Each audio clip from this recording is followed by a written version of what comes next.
You ask Tiger to solve. This deals with linear equations with one unknown.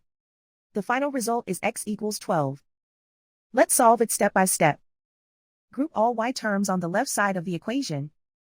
Subtract 10x from both sides. Group like terms. Simplify the arithmetic.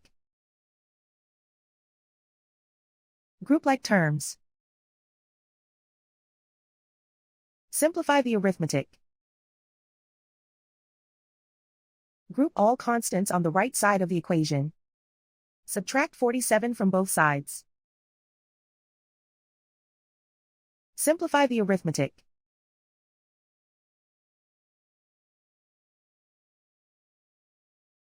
Isolate the y. Divide both sides by -7. Cancel out the negatives. Simplify the fraction.